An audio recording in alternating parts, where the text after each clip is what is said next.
Just a few short years ago, law firms began implementing social media marketing campaigns.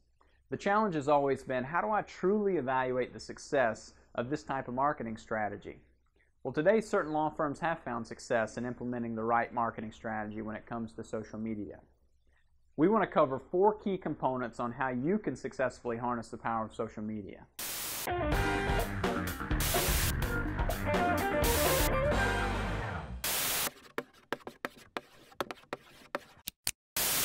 One of the most fundamental ways of harnessing the power of social media is through establishing yourself as an authoritative voice around your particular practice areas. Now, the majority of firms today that are investing in some sort of web marketing campaign likely have an ongoing blogging initiative in place. It's been said that 39% of those firms who are actively blogging are signing cases from that effort. So if you're actively blogging, then you have the ability to take that content and syndicate it to your social media platforms, ultimately allowing yourself to be seen as an authoritative figure or an expert around these particular matters. The next thing to understand is engagement is a critical component to harnessing the power of social media. So take your profiles, go back through those profiles and look at the last couple of weeks of posting. If you find that very few posts are generating likes, comments, and shares, then you're likely speaking to a large empty room. And that room may be larger than you may expect. Considering that Facebook has over 1.3 billion users right now, these other platforms like Twitter, Google+, and LinkedIn having hundreds of millions of users in and of themselves present significant opportunity and potential for law firms. You have to understand that there's no one-size-fits-all strategy for a social media marketing campaign. Every firm's different. What's working for your competitors may not be working for you. And if you're looking back through this activity of your profiles and seeing that there's very little engagement, consider putting something out there that's different from what's been posted in the past. So if you've been posting about practice areas, post about local events or something in the community and see if that encourages more interaction. If it does, continue to refine that strategy so that you can continuously maximize the power of social media marketing. But another good benefit to social media is that you can create brand awareness throughout the web.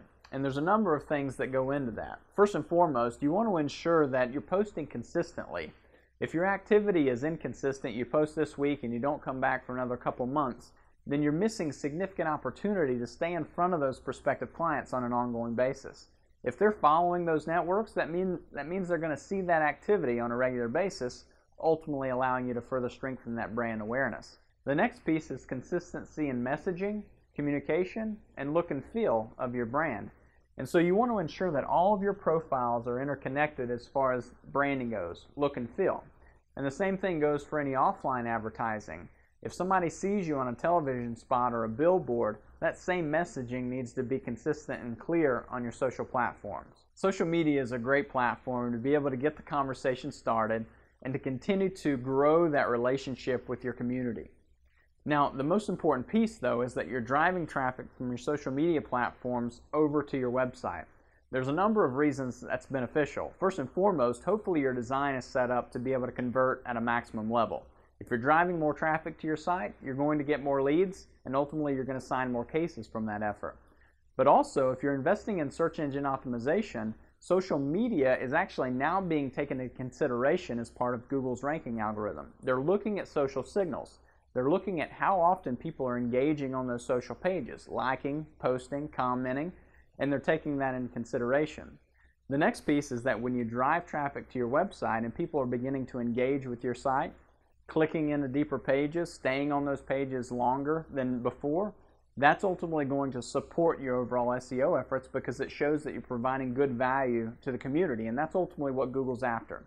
These 4 key components: establishing an authoritative voice on your social platforms, building engagement on those pages, encouraging people to comment and like and share your posts, ensuring that these posts are consistent and that you're building brand awareness throughout your market, and then lastly, driving traffic from these social platforms back to your website so that you can give yourself more potential for an increased caseload, all result in allowing you to harness the power of social media. You have the knowledge and the processes to be able to do this, but to turn these concepts into cases, you have to act.